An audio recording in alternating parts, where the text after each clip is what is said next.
Solamente para tomar como base para el estudio de esta tarde, o para la meditación de esta tarde, busquemos en nuestras Biblias capítulos 1, versículos 16 y 17 de la carta del apóstol Pablo a los romanos. Capítulo 1, versículos 16 y 17 de la carta del apóstol Pablo a los romanos. Nos ponemos sobre nuestros pies y le damos lectura al unísono. Y dice así Dios en su palabra: porque no me avergüenzo del evangelio, porque es poder de Dios para salvación a todo aquel que cree, al judío primeramente y también al griego.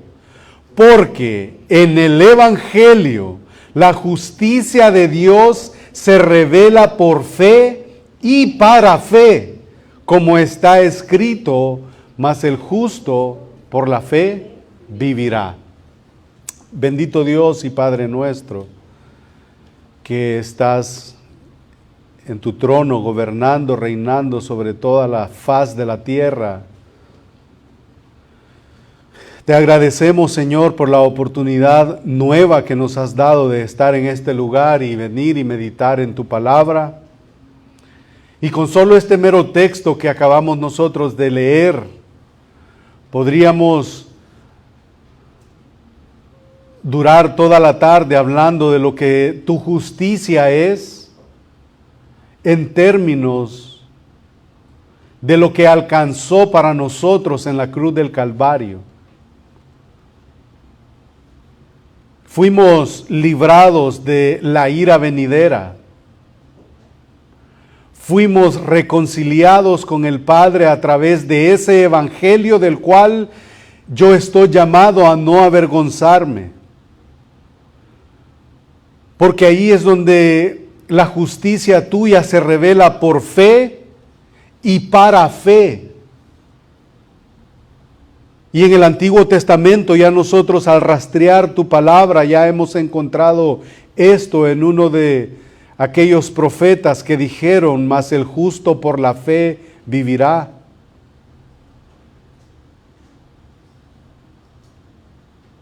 Ayúdanos, Señor, a entender esta verdad.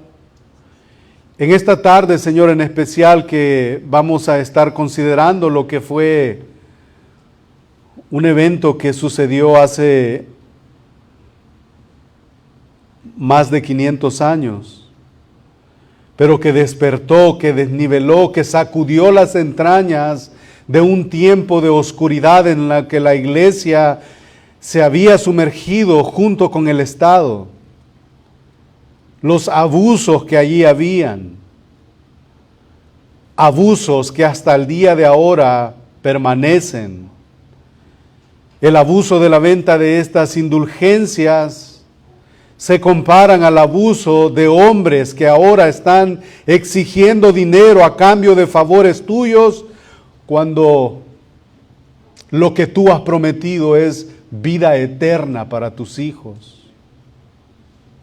Esa es la verdad, Señor, y al pensar en lo que era ese contexto y lo que tenemos ahora, Señor, la iglesia necesita seguir siendo reformada. Bendito sea tu nombre, bendita sea tu gracia, bendita la salvación a través de la fe que tú diste para tus hijos, para aquellos, Señor, que tú salvaste desde antes de la fundación del mundo. En el nombre de Jesús oramos estas cosas, ayúdanos. Para tu gloria oramos. Amén.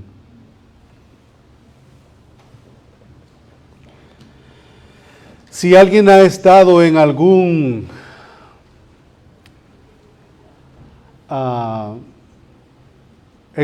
juicio, en el juicio, en la corte o en la sala de la corte, están los alegatos, ya sea a favor o en contra de alguien. Y cuando alguien dice algo que transgrede, que violenta o que pone en peligro la integridad moral, física de otra persona, lo que suena es algo como protesto. Y esa protesta, esa mera palabra significa: yo no estoy de acuerdo con eso. No estoy de acuerdo con lo que estás diciendo, protesto. Eso hablando por el lado de un salón de juicio, en donde hay un juez quien está encargado de impartir la justicia en base a lo que él va a considerar como justo o como injusto. Él tiene la potestad de condenar o de liberar a alguien.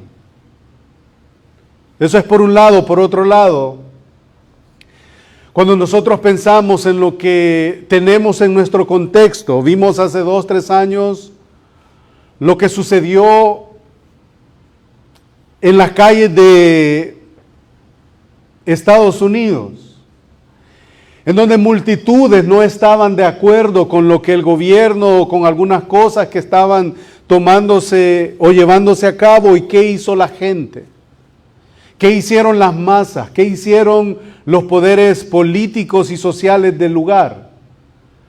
Se levantaron en multitudes y protestaron, y lo hicieron de una manera violenta, quemando, matando o haciendo cosas. Esa también es una manera de protestar. Y lo que causó de lo que nosotros vamos a estar considerando en esta tarde fue prácticamente lo mismo. La iglesia ha sido establecida.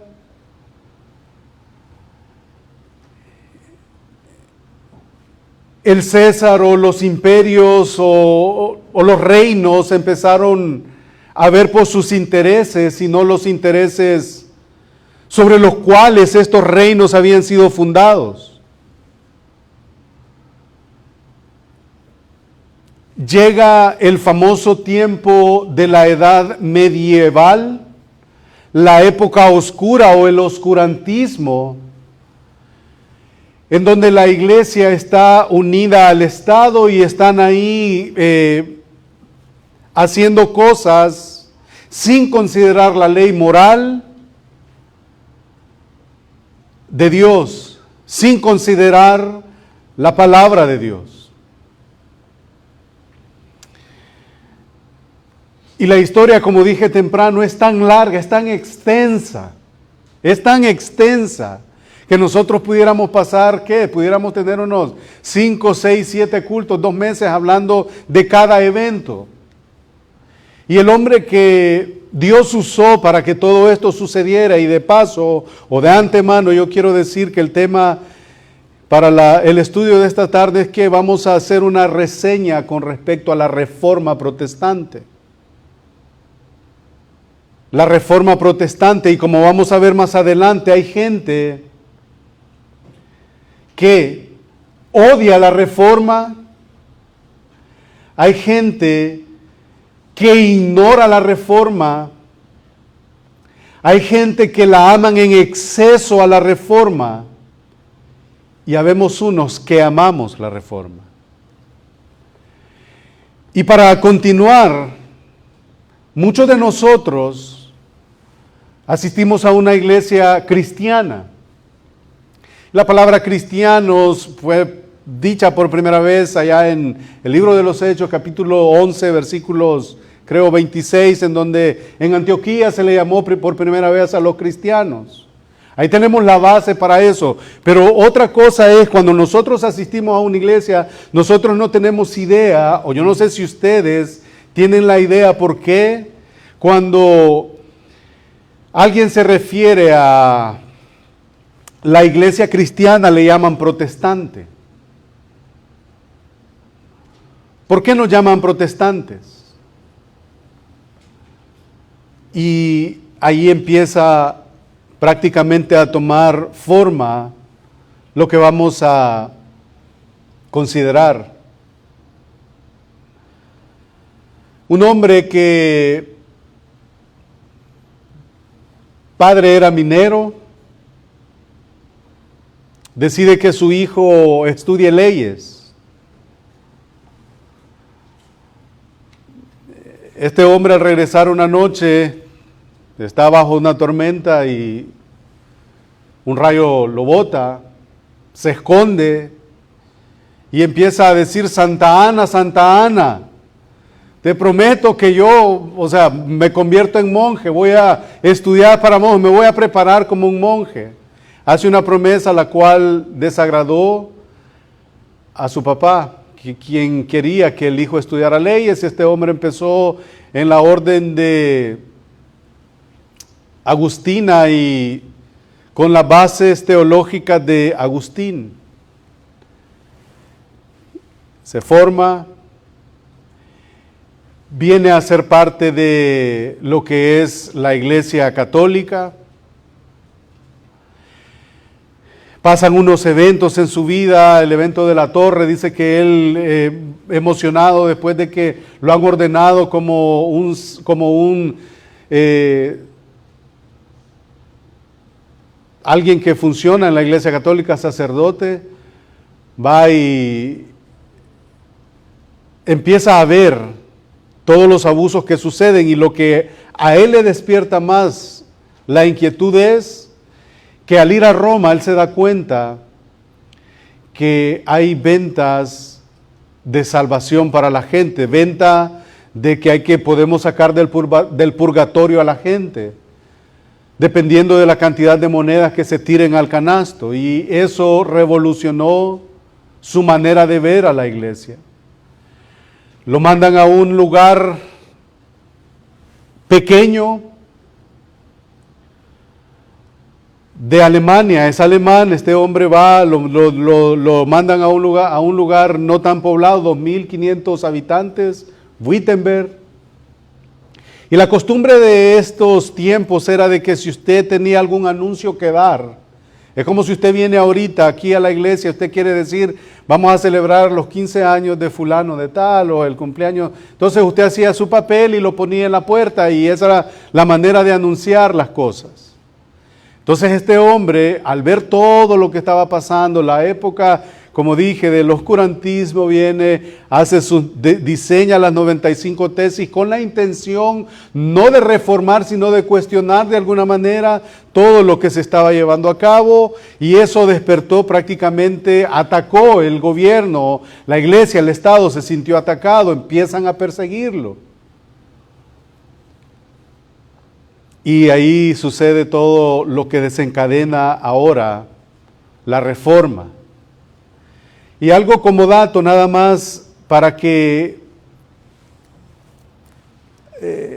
entendamos un poquito de lo que esto sigue hablando, y una vez más, y voy a hacer la aclaración otra vez. Yo no estoy predicando de Lutero, no estoy predicando de Calvino, ni de Zwinglio, ni de Haas, ni de ninguno de ellos. Estoy hablando, o quiero hablar, de lo que Dios hizo a través de ellos, porque la misma labor o el mismo evento que sucedió en esa época a través de esos hombres, eso es lo mismo que usted y yo estamos llamados a hacer a través de la predicación del Evangelio. O sea que eso no está desconectado de nosotros. Entonces, los primeros protestantes no se asignaron a sí mismos ninguno de los diferentes nombres con los que conocemos o los conocemos hoy en día. Y aunque la mayoría prefería que se les llamaran cristianos o evangélicos, terminaron siendo conocidos por las escuelas doctrinales del tiempo a las que se afiliaron, o por cómo sus oponentes los llamaron. Así que los luteranos eran seguidores de la doctrina de Lutero, de lo que él había despertado. Los calvinistas de los postulados teológicos de Calvino. A los anabaptistas de igual manera se les asignó ese nombre porque rebautizaban a sus miembros. O sea, era que los estaban ahí: ya te bautizaste, pero no, como esto es lo que nosotros creemos, tenés que bautizarte nuevamente, y ahí estaban rebautizándolos. A otros protestantes en Francia se les llamó los hugonotes sí, hugonotes al parecer, porque se veían obligados a reunirse por la noche, y otros dicen que también se corrió el rumor de que los llamaban así en honor a un fantasma llamado el rey de Huguet en Francia. Entonces los reformadores no intervinieron en el resurgimiento de estos nombres. En sus documentos y en sus cartas, los primeros reformadores usaron simplemente la frase para referirse a su comunidad de creyentes, nuestras iglesias.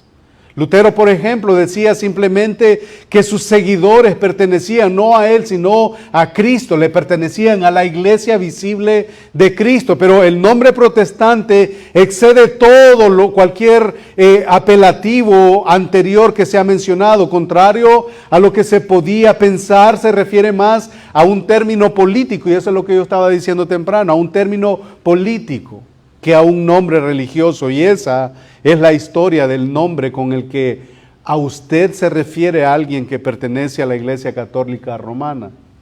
Hacia nosotros, a nosotros nos dicen los hermanos separados, o nos dicen los protestantes.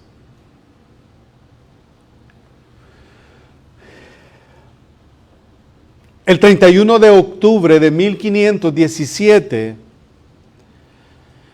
el Papa León X excomulgó a Martín Lutero, quien publicó las 95 tesis en la puerta de la catedral de esta ciudad alemana de Wittenberg. Y ese hecho originó una serie de confrontaciones religiosas en las que se vieron involucrados varios principados y nobles alemanes, así como una gran cantidad de sectores populares, o sea, las masas se vieron involucradas, no solamente el Estado, la Iglesia, sino también las masas, los sectores populares.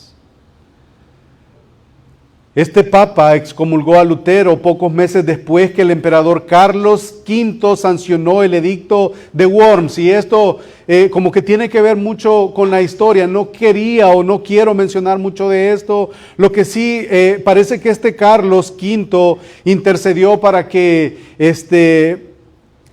Lutero pudiera seguir de alguna manera, porque llegaron en este edicto de Worms, prohibieron todas las obras de Lutero, o sea, todo lo que él había escrito lo prohibieron, y hubo como una tregua para Lutero, en donde, para no causar más estragos, lo que hizo Carlos V fue dar una tregua, y de esa manera Lutero pudo levemente seguir con sus escritos y con la obra que estaba llevando a cabo. Pero en 1529 Carlos V volvió a convocar a la dieta que se había llevado a cabo, que se llamaba la dieta de Espira, y esta vez con la intención de dejar sin efecto aquella tregua que habían hecho en 1526 y restablecer el edicto de Worms, que prohibía terminantemente cualquier enseñanza, cualquier documento que Lutero había escrito. Ahí está el ataque. Y esto solamente me lleva a pensar en que el ataque no simplemente empezó en la iglesia primitiva, el ataque siguió a lo largo de la historia, y el ataque va a continuar a lo largo de la historia. Y si usted y yo entendemos esto, nosotros vamos a ser parte de ese ataque, porque a nosotros nos van a querer escupir, a nosotros nos van a querer sancionar, a nosotros nos van a querer callar. Entonces este hombre volvió a poner en efecto la dieta de Worms. A esta asamblea asistieron representantes luteranos y católicos, pero finalizó, según los escritos, sin ningún avance.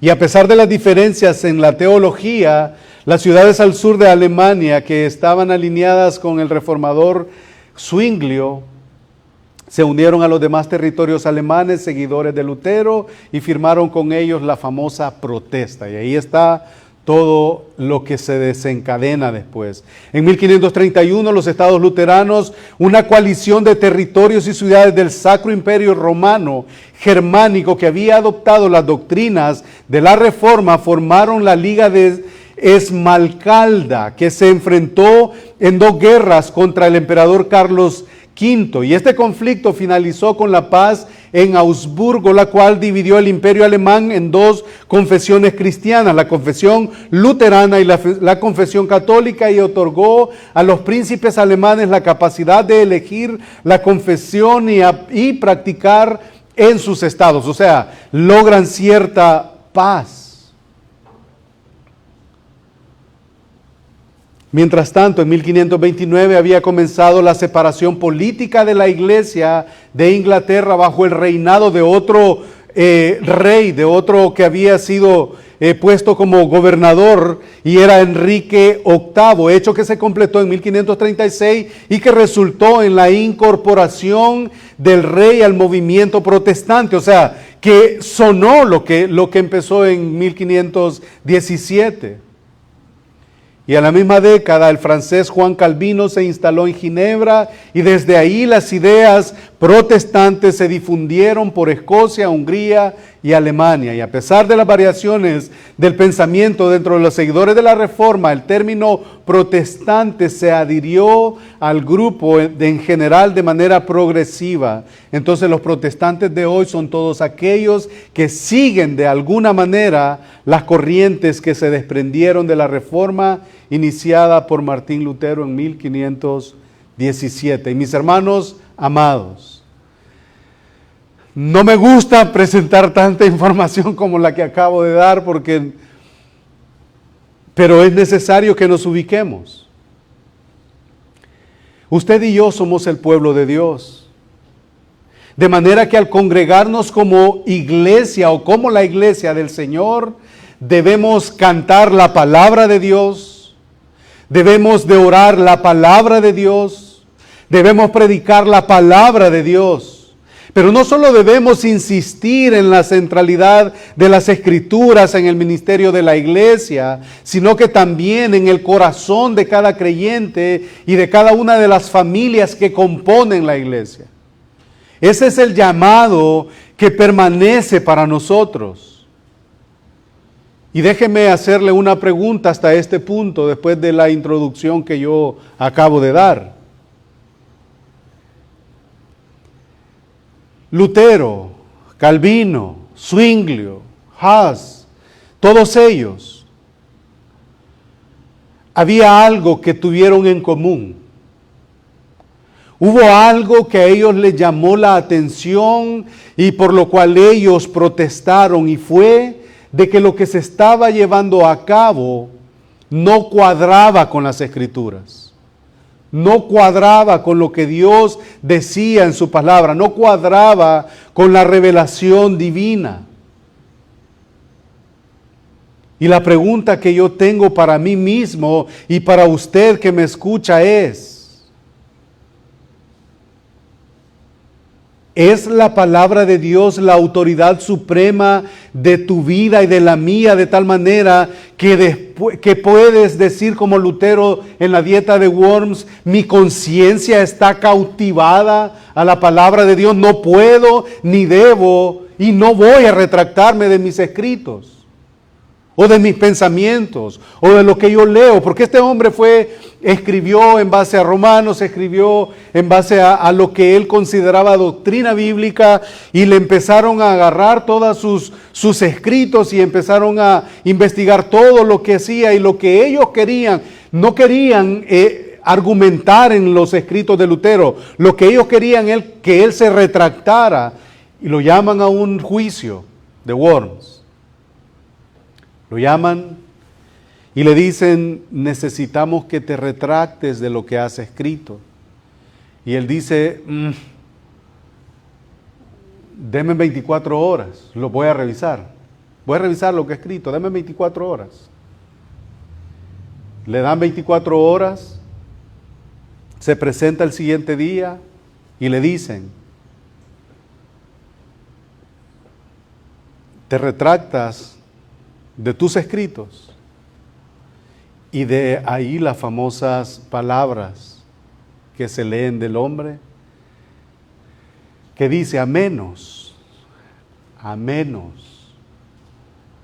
que me lo demuestren que me demuestren que lo que yo he escrito es contrario a las Escrituras, yo lo hago. Pero yo no puedo ni debo retractarme.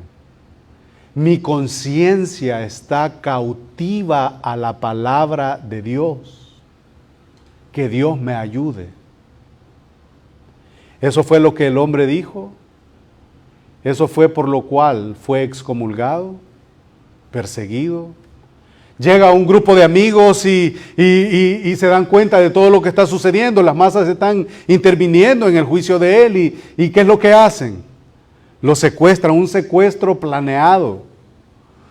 Lo esconden, en la película sale que lo suben a un caballo y uno cuando ve la película dice, lo agarraron y lo van a matar. Pero no, es que lo secuestran y lo esconden. Hay un hombre, Federico el Sabio, que lo protege de Carlos V y lo protege de los imperios. Y aunque dicen de que este hombre, aunque lo protege por varios años, solamente se pudo ver con él 3 veces. Con este Federico el Sabio. Fue un hombre que, pues, de igual manera, tuvo mucho que ver. Pero la pregunta sigue siendo y sigue en el aire para nosotros. Porque estamos estudiando de eso, estamos viendo lo que eso causó. ¿Está mi conciencia cautiva de la palabra de Dios? Y yo puedo decir, sí. Que Dios me ayude. Nota que él no dijo estar convencido de que la Biblia es la palabra de Dios. No, él dijo que su conciencia estaba atada de tal manera a la autoridad de Dios y en su palabra que él prefería morir antes que negar una sola doctrina de las Escrituras con las cuales apoyaba sus escritos. Y yo te pregunto una vez más, y me hago la pregunta yo una vez más, ¿está mi conciencia atada a la Biblia de ese modo? ¿Está mi conciencia atada a la Biblia de tal manera que yo puedo respirar la Biblia, puedo argumentar de la Biblia, obedecer a la Biblia? Lo puedo hacer por encima de cualquier otra autoridad humana, por encima incluso de mis propias opiniones o de las inclinaciones naturales de mi propio corazón caído.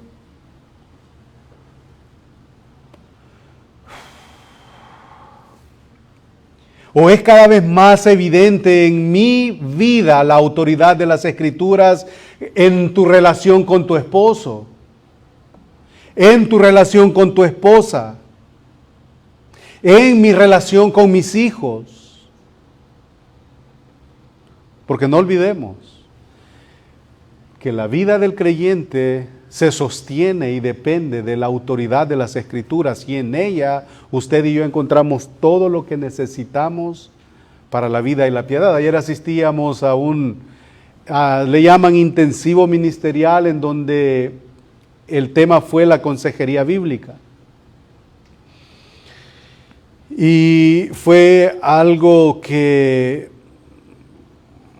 creo que necesito todos los días. Porque mis decisiones no deben de ser suplantadas, o mis emociones no deben ser suplantadas por la palabra de Dios. En la actualidad hay mucho secularismo metido en la iglesia. Hay consejos dentro de las iglesias que son más humanos que bíblicos. Entonces, es cada vez más evidente en mi vida y en la suya la autoridad de las Escrituras en nuestras relaciones diarias con nuestro esposo o con nuestra esposa, en mi relación con mis hijos y con los suyos. en su trabajo y en el mío. Como miembro de la iglesia, yo estoy obedeciendo a la Escritura. En el uso de mi tiempo, yo estoy siendo intencional. Estoy siendo intencional con mis recursos, con mis dones o con sus dones, con sus talentos o los míos. Es, como última pregunta, ¿la palabra de Dios su autoridad o la mía? ¿Es eso? Y como invitación, que el Señor nos ayude a atar nuestras conciencias a la palabra de Dios de tal manera que ante toda opinión humana que contradiga las Escrituras, podamos decir como Pedro, que sea Dios veraz y todo hombre mentiroso. Pablo, capítulo 3, versículo 4 de Romanos. Ante un mundo que se seculariza cada vez más y ante una iglesia que en muchos lugares ha sucumbido al pragmatismo, al legalismo, al tradicionalismo, debemos estar dispuestos a decir, como dijo Lutero, mi conciencia está cautiva de la palabra de Dios, no puedo ni quiero retractarme de nada, puesto que no es prudente ni correcto obrar contra de mi conciencia, no puedo proceder de esa manera. Aquí estoy y que Dios nos ayude. Y vamos a entrar a lo que mucho de lo que se lleva ahora dentro del movimiento reformado es, tristemente, la enseñanza, las doctrinas, todo lo que eso trajo están ahí, son verdades bíblicas, pero eso también ha despertado algunos sentimientos negativos con respecto a esto. Dos preguntas que yo quisiera hacer y quisiera que usted las pensara por un momento. ¿Qué es la Reforma Protestante? La primera pregunta, y la segunda, ¿por qué es importante en nuestros días? Y mire lo que se puede divisar por lo que vemos a veces. Unos la odian escuchar de la Reforma, odian escuchar de los nombres de estos hombres que Dios usó en su momento para despertar a la iglesia y regresar a la Escritura y predicar de que solamente a través de la fe en Jesucristo podemos ser salvos, solamente a través de Jesucristo, de la fe en su Hijo podemos ser salvos. Unos odian escuchar de estos hombres o de la Reforma Protestante. Otros, dentro del evangelicalismo actual, no saben nada de ella, no saben nada de lo que sucedió y dicen de que no saber nada de la historia tenemos el riesgo de volver a cometer los errores que se cometieron antes. Entonces hay otros que no saben nada de lo que es la Reforma, otros la aman en exceso y pasan a un nivel que jamás tuvo la intención que pasara. Otros queremos amarla con la correcta comprensión de lo que representa en la historia de la cristiandad. Y ya el jueves, creo, se celebran 507 años de ese evento en la puerta de la catedral ahí de la ciudad alemana de Wittenberg. Y quiero que, para ir ya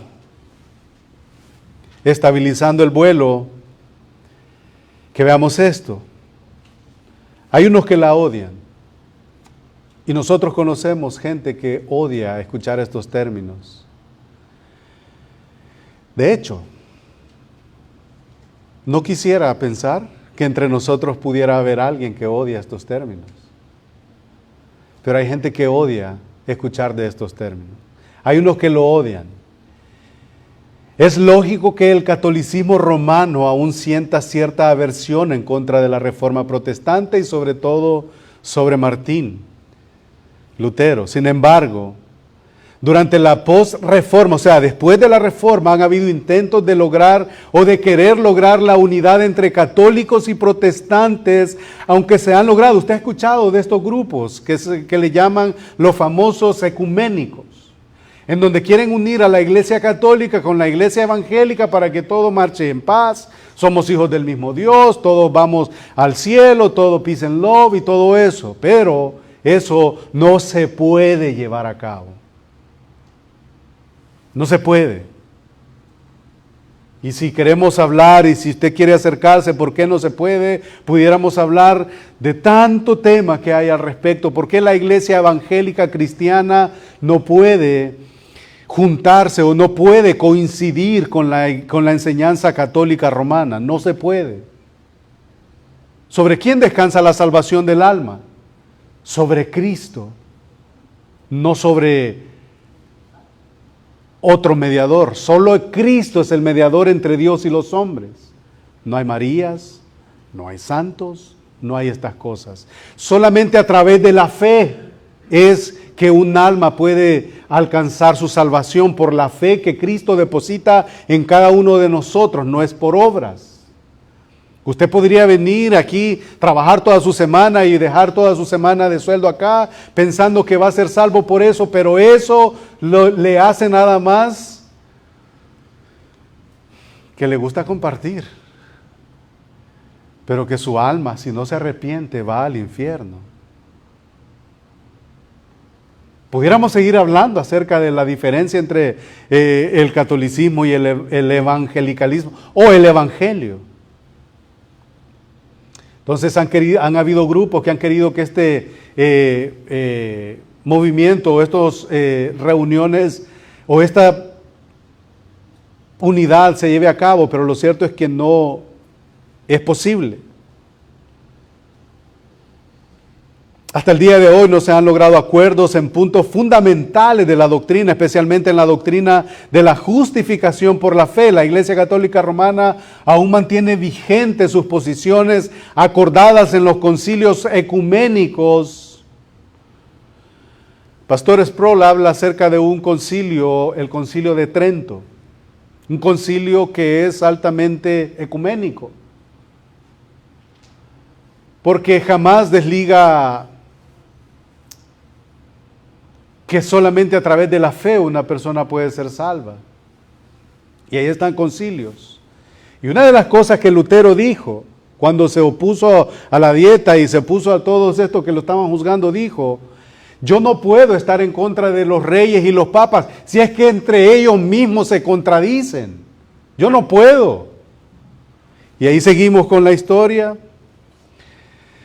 Y lo que nos parece lógico es que existan cristianos evangélicos que demuestran cierto grado de odio cuando se refieren a la reforma protestante, considerando que el problema se debe principalmente a que este grupo de creyentes, con una motivación sincera, desean evitar caer en la idolatría, por lo que actúan de una manera que para ellos es preferible rechazar.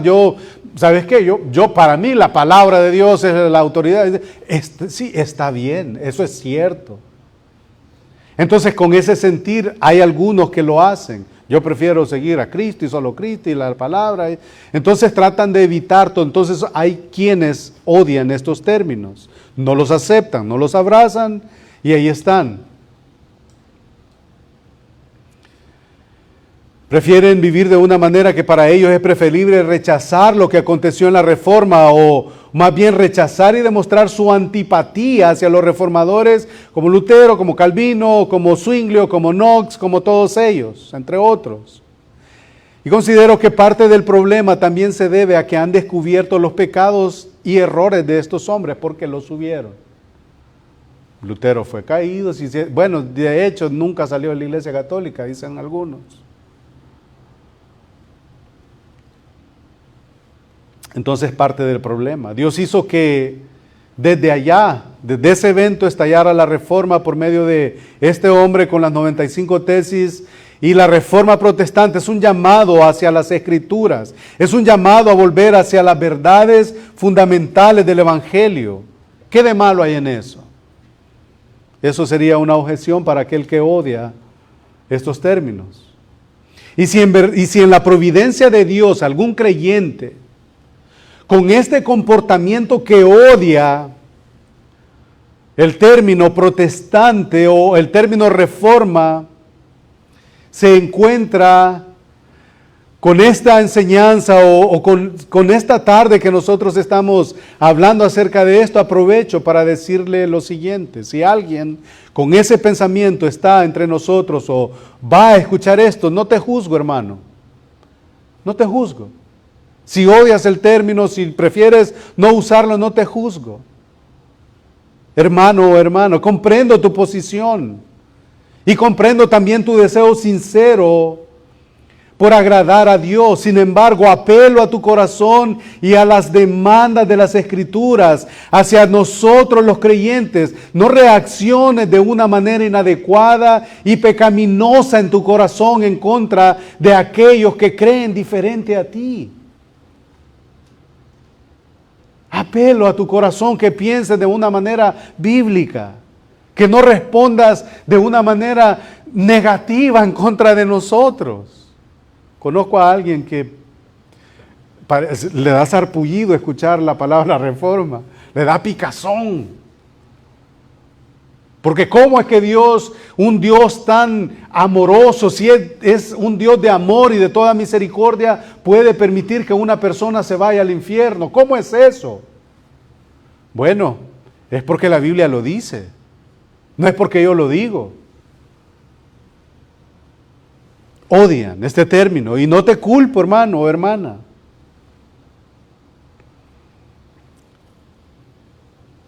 Principalmente si estás en contra de los que aman la reforma, si consideras que están equivocados, que esa consideración no te lleve hacia actitudes de irrespeto y de insulto. ¿Y saben por qué? Porque el amor debe prevalecer. Yo conozco hermanos que son arminianos, hermanos. Estoy diciendo hermanos. ¿Por qué les puedo decir hermanos? Porque creen que Dios tuvo que enviar a su Hijo, lo mató para el pago de nuestros pecados, de sus pecados. Porque ellos han creído que Jesucristo resucitó al tercer día. Porque ellos reconocen que Cristo vino a través de un nacimiento virginal, que fue concebido por obra del Espíritu Santo. Porque ellos consideran que hay una Trinidad activamente salvando a los que Dios ha ordenado para la vida eterna. Y si hay alguien que no abraza la reforma, pero cree en lo que yo estoy diciendo, en este tipo doctrinas que yo estoy mencionando, es mi hermano, no es mi enemigo.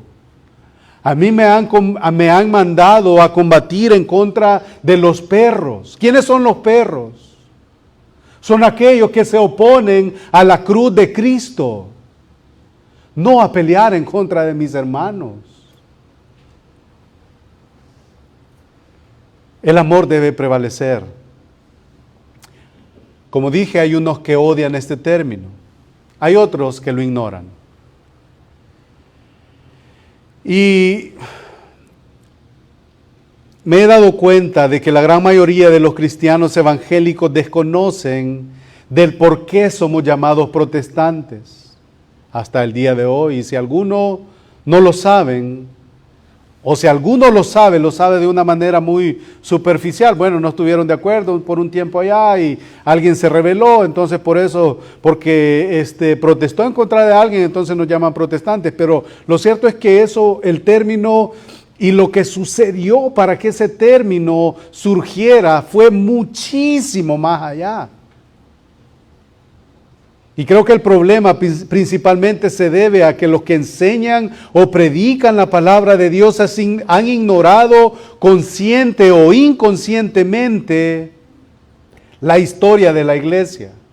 Y nuestra mayor riqueza como cristianos es la Biblia, y la Biblia es nuestra máxima norma de fe. Sin embargo, en la historia post-bíblica, o sea, después de la Biblia, Dios ha seguido obrando por medio de su iglesia, por medio de la obra de Jesucristo en su iglesia, y el acontecimiento de la Reforma Protestante es algo que ha marcado la historia y la vida de la iglesia.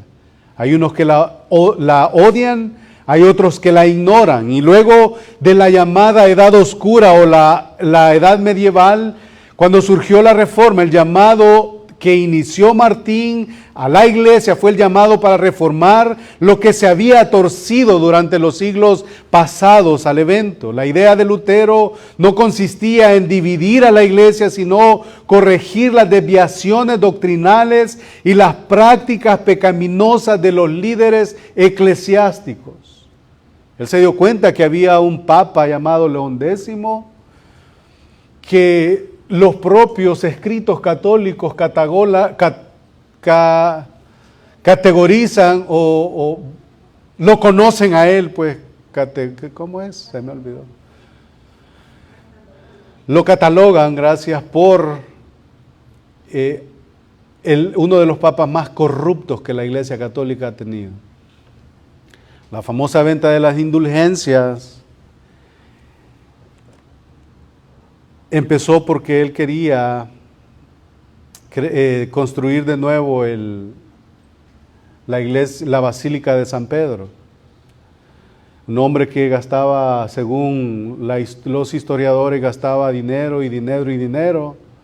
Y no lo hacía por placeres meramente de comida y todas. Este hombre hacía orgías con niños y todas estas cosas. Entonces ahí está, este hombre levantándose, no fue escuchado, y lo que provocó el segundo gran cisma, y esta palabra cisma me llamó la atención porque hubieron varios cismas. El primer cisma empezó ahí, el segundo cisma, que prácticamente con lo que quieren decir el cisma es que hubo división, separación o ruptura de relaciones de la Iglesia Católica, y a partir de ahí todos los que se adherían a las ideas de Martín Lutero empezaron a ser llamados protestantes. Entonces, comprender los principios doctrinales de los reformadores articularon para una mejor comprensión del Evangelio, y es una riqueza para nosotros hasta el día de hoy. ¿Cuáles son los principios que fueron logrados por este evento? La sola Escritura, o la sola Escritura. Ya no hay otros escritos que prevalezcan sobre la Escritura. No podemos nosotros depender para conducta y práctica de escritos que no sean la Biblia. La sola gracia, que es a través de gracia solamente, es un regalo inmerecido que es dado gratuitamente por Dios para la salvación de nuestras almas. Y lo hemos dicho, que si dependiera de nosotros la salvación ya estuvo, ya está firmado que nadie podría ser salvo. Es solamente por pura gracia. Solamente es a través de la fe, la sola fide. No es por obras, es solamente a través de nuestra fe en su Hijo Jesucristo, pero que esa fe no depende de nosotros, pues nosotros estábamos muertos en delitos y pecados. La fe es, como dice Efesios 2:8, porque por gracia sois salvos por medio de la fe, y esto no es de vosotros, sino que la fe es un don de Dios, no por obras, para que nadie se gloríe. Solo Cristo, solamente en Cristo. Timoteo habla porque no hay otro, porque solo hay un mediador entre Dios y los hombres, que es Jesucristo hombre. Y solo y Deo gloria, que solo es a Dios la gloria, nos ayudan a ver lo que la gloria de Dios es, y es exclusivamente para Él, no para un hombre.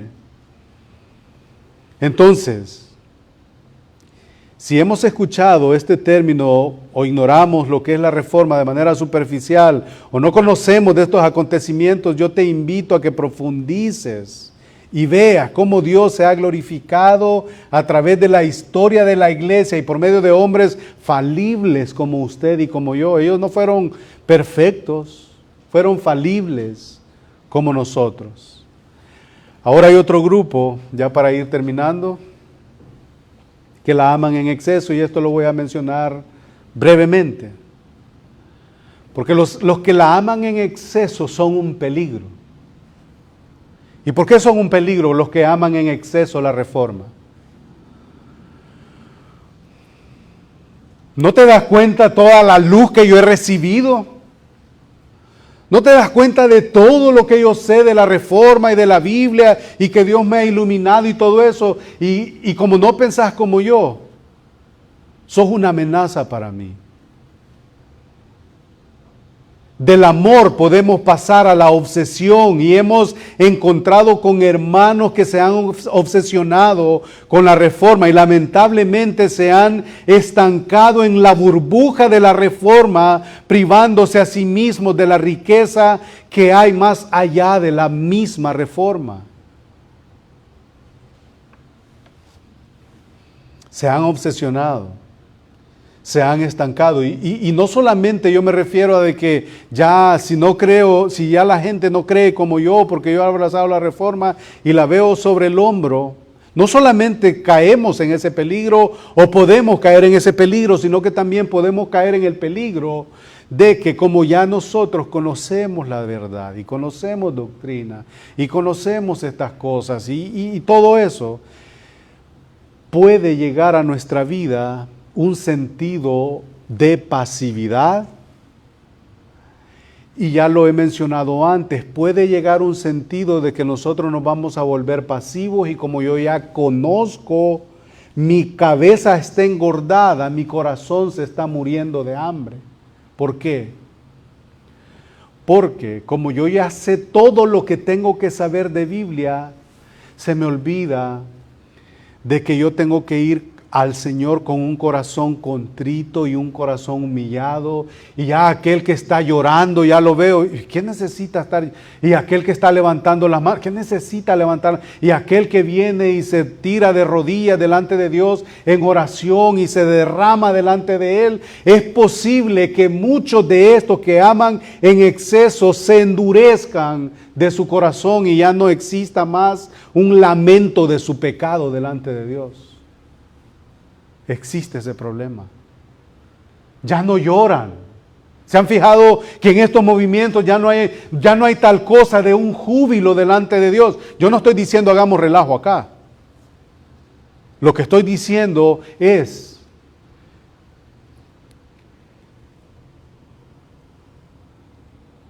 que el corazón se puede volver duro. Ya no hay un corazón tierno. Ya no hay un corazón en donde yo puedo ir al Señor, que es mi Padre y que me ama con amor eterno, como dice la Escritura, y yo puedo ir a Él y yo puedo ir con toda libertad y llorar delante de Él y confesarle mi pecado. Y hay un peligro en eso. Entonces, lo que nosotros después de caer en eso necesitamos un avivamiento. Ya ahora que nosotros tenemos la información que necesitamos tener, necesitamos rogarle al Señor de nuestra salvación que cree en mí un corazón limpio y recto delante de ti, y que yo pueda venir dolido por mi pecado, pueda venir dolido por la condición de mis hermanos, pueda venir dolido por la condición de mis vecinos que el Señor no ha salvado. Hay un peligro ahí. Hay unos que la aman en exceso. Al primer punto que yo decía, que unos la aman en exceso, que se han visto debates acalorados sobre la reforma en las redes sociales. Y voy a confesar algo. Cuando yo empecé a escuchar de esto, yo caí en ese error. Yo caí en ese error. Quería hablar de lo que yo estaba aprendiendo. Quería demostrarle a los demás de lo que yo estaba experimentando, que era nuevo y era fuego para mí, todo eso. Caí en ese error en algún tiempo. Y que solamente la gracia de Dios me ha hecho comprender que no soy yo, sino que es Cristo en mí y en ustedes.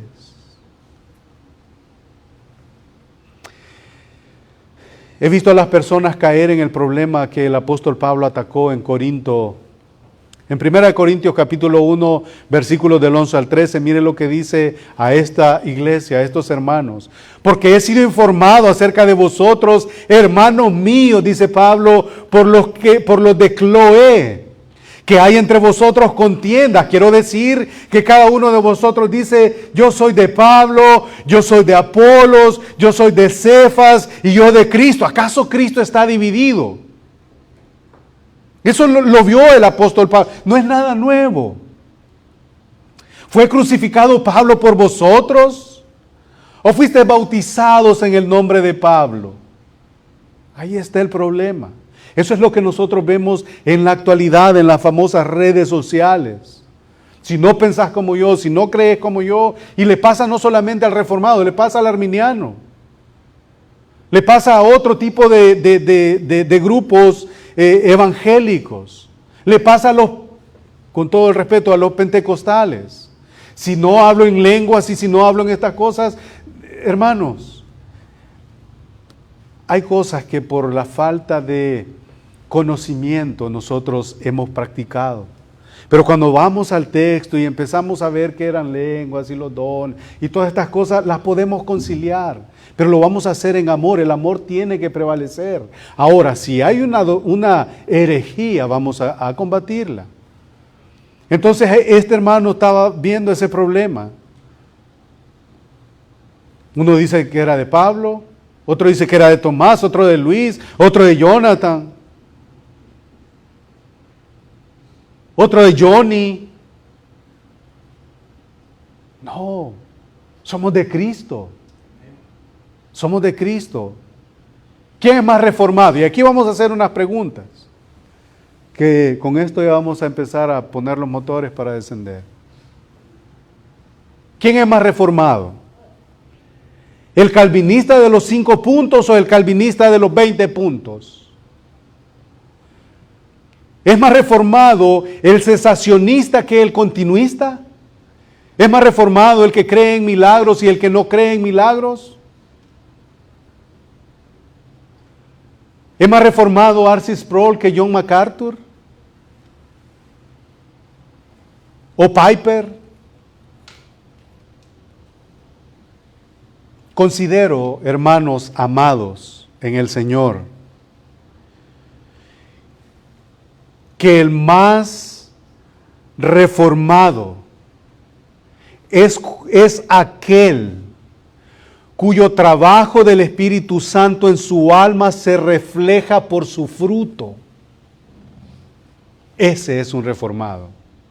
El que refleja el fruto del Espíritu en su vida.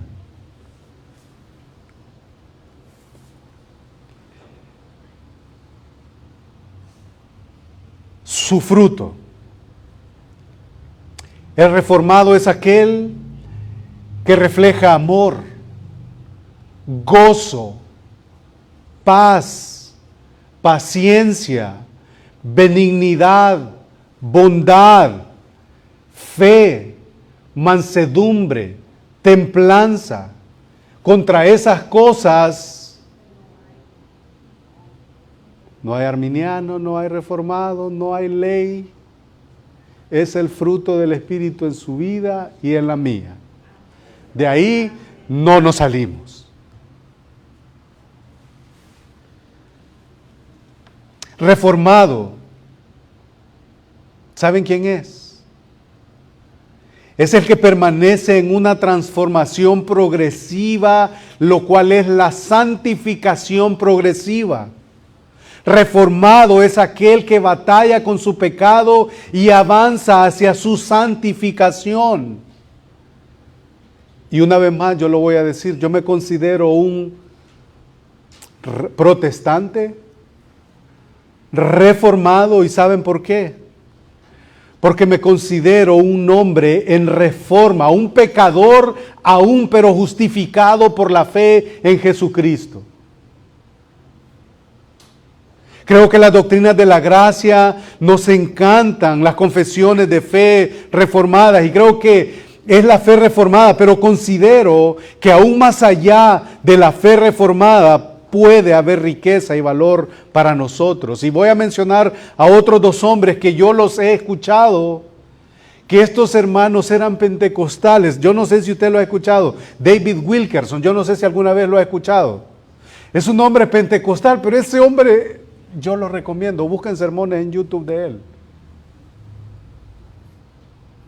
No se autoproclamaba reformado, pero este hombre nos puede dar clases, cátedra, de lo que significa una vida movida por el Espíritu, santificada por el Espíritu. Otro hermano, Leonard Ravenhill. Ellos no eran reformados, sin embargo, fueron titanes en el Evangelio. Ya no están con nosotros, pero fueron titanes en el Evangelio. Ahora, ya sacamos las llantas de aterrizaje y vamos a los que amamos la Reforma.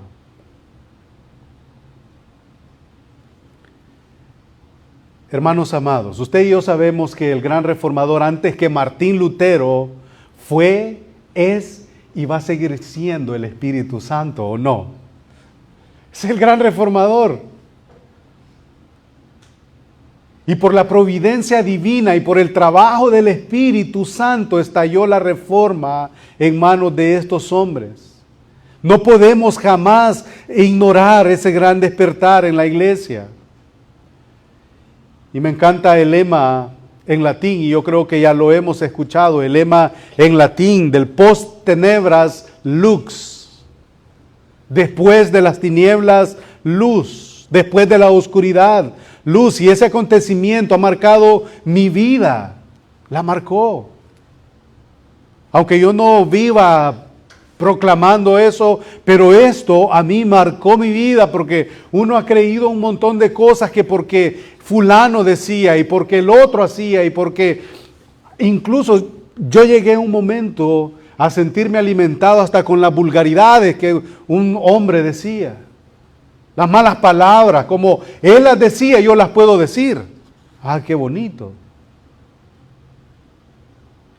Después de las tinieblas, luz. Marcó mi vida. No dejo de maravillarme. Yo quiero conocer más de lo que Dios hizo a través de la historia, no solamente bíblica, sino a través de la historia de la iglesia. Pero jamás quiero perder de vista que todo lo que aconteció desde la iglesia primitiva y todo esto de la Reforma fue por la pura providencia de Dios, por la soberanía de Dios. Dios es el orquestador de todo. Admiro a los grandes reformadores, a estos hombres que fueron falibles, fueron con defectos, fueron con pecados. Pero a Dios le plació levantarlos como hombres aguerridos y valientes, dispuestos, ¿sabe a qué? A ser quemados vivos.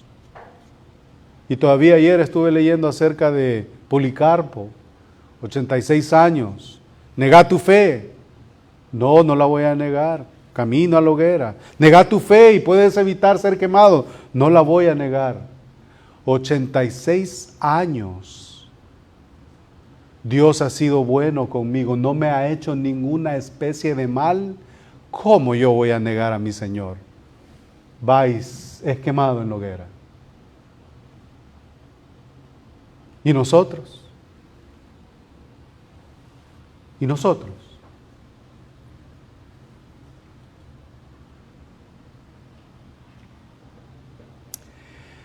Todo lo que sucede en nuestro alrededor, en nuestra vida, hermanos, es la providencia de Dios.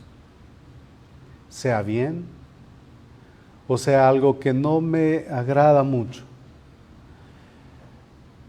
Pero sea algo que me agrada o no me agrada mucho, es la providencia de Dios actuando.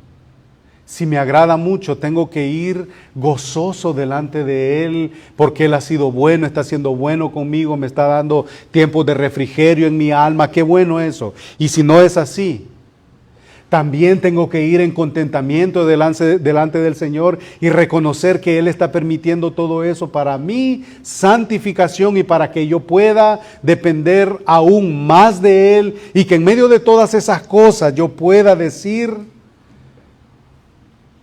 Jehová es mi pastor, nada me faltará.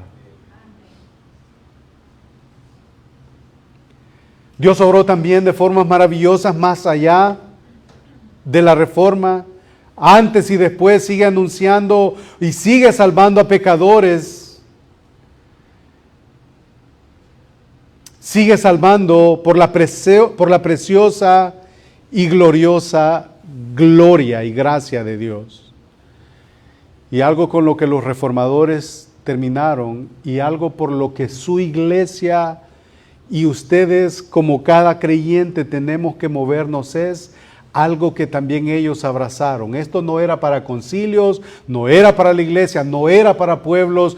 Todo lo que nosotros alcanzamos como creyentes es para la gloria de Dios, y ellos dijeron soli Deo gloria, solo para la gloria de Dios. Hermanos, pudiéramos seguir. Yo tengo aquí desglosarle ahí la sola Escritura, la solo Cristo, la sola gracia, la sola fide, la soli Deo gloria. Pudiéramos también hablar acerca del tulip, que habla acerca de la depravación total, de la elección incondicional, de la expiación limitada, de la gracia irresistible, y pudiéramos hablar de la perseverancia de los santos, pero no tenemos tiempo. Y lo único que yo con lo que quiero cerrar es que la Biblia, y solamente la Biblia, es nuestra autoridad. La autoridad final para su conducta y su práctica y su fe. No crea lo que yo digo. Yo soy falible, me equivoco. Y si un día usted siente duda de lo que yo digo, vaya a la Biblia. Vaya a la Biblia. Yo me equivoco, trato de no hacerlo. ¿Y sabe por qué yo trato de no hacerlo? Porque un día yo voy a dar cuenta. Y usted también un día va a dar cuenta, si usted no se preparó, si la palabra de Dios y su conciencia no estaba cautiva a la palabra de Dios, también va a dar cuenta. ¿Qué les parece si oramos?